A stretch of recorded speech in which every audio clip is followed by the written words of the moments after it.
Is er een geest in deze kamer bij ons? Bloody battles, poverty and medieval torture awaits the most haunted team in the Netherlands.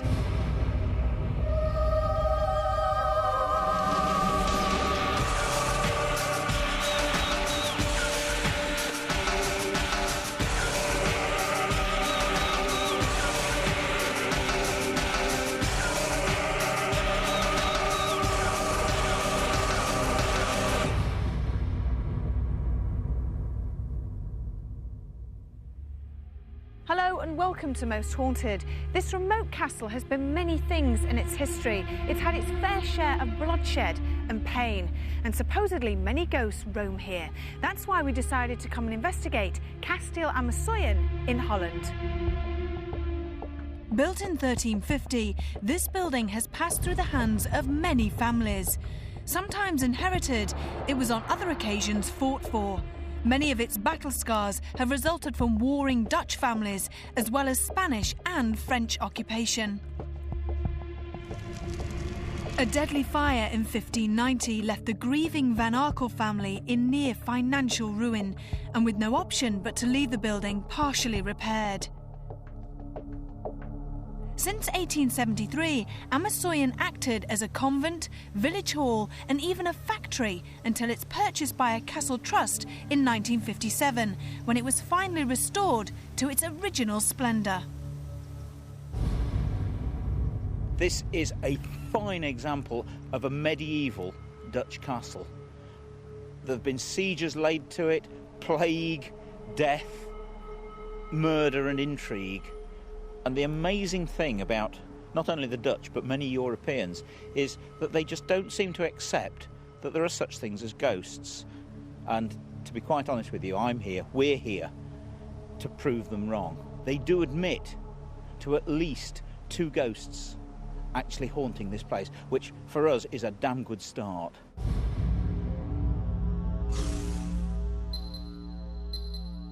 The sheer beauty of this castle hides its sheer terror, as many of its victims met their end down here.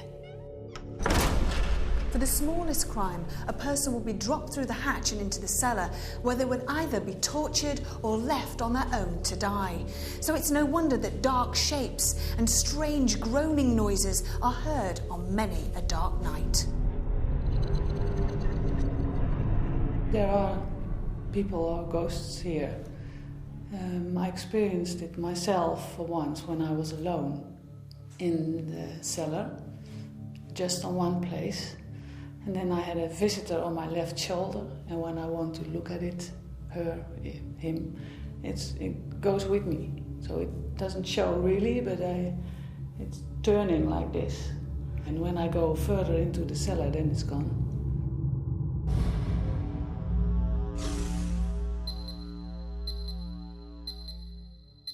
Since his death down here in the cellar, the ghost of a vicar has been seen floating across the floor many times.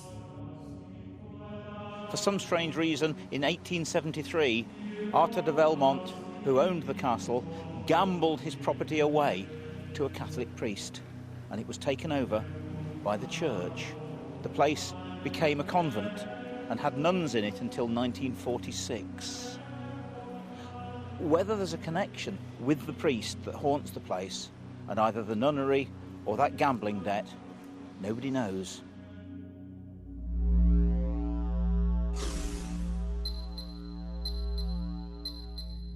It is said that a ghost nicknamed the Blue Lady haunts the whole of this castle, but it's in this tower room that she's been seen more than anywhere else.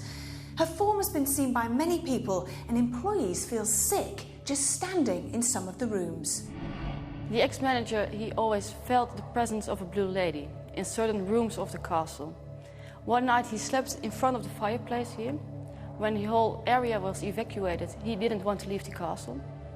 For all the days he was here, he felt that there was someone with him, and which was a very pleasant person. And he thinks that might be the lady in blue. A former lord of the castle died here during a fire, and since then his ghost has been seen roaming around the whole of the building, along with many other victims. Strange feelings and dark shadows have also been witnessed along dimly lit corridors and rooms. So why do these entities haunt this castle? We have 24 hours to find out.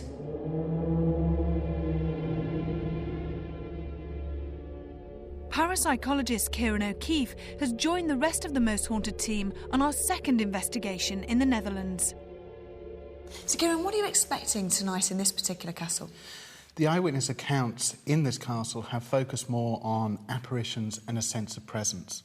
So hopefully, with all the cameras around, we will capture some sort of apparitional phenomena in the same way we're looking to get the team to report exactly the sort of feelings they're going through, both on the walkarounds and also in the vigils.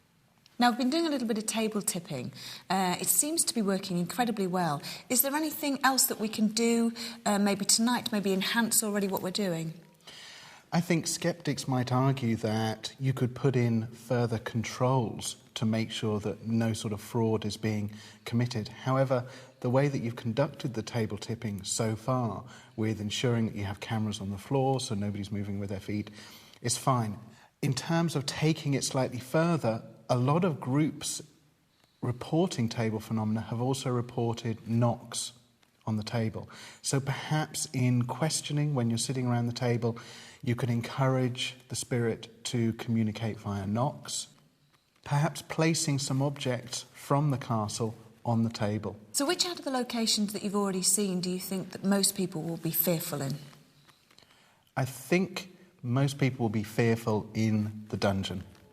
That's certainly where a lot of people have had unusual experiences, and also, given its history, the association with death and torture, that suggestion is going to raise anxiety levels, and people are going to be quite frightened down there.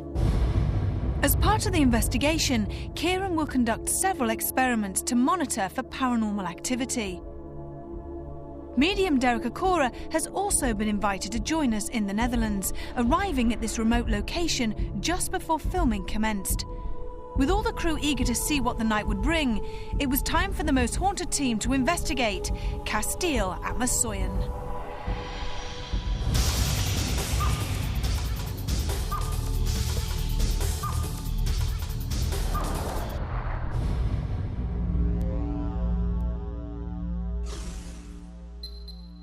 The only way I can describe it, I'm getting two things coming from the atmosphere, coming from the ether here, and they seem to be intermingling with each other, and I don't really know what it means, but I'll tell you what my impressions are.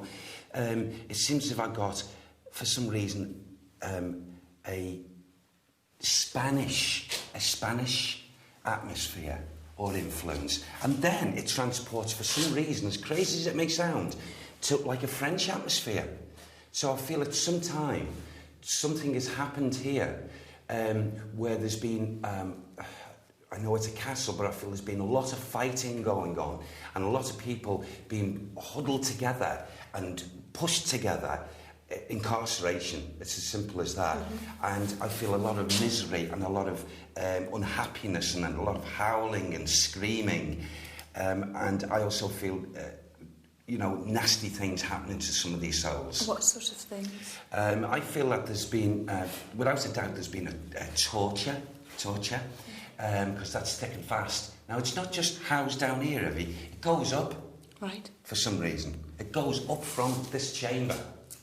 And I've got someone who comes down here.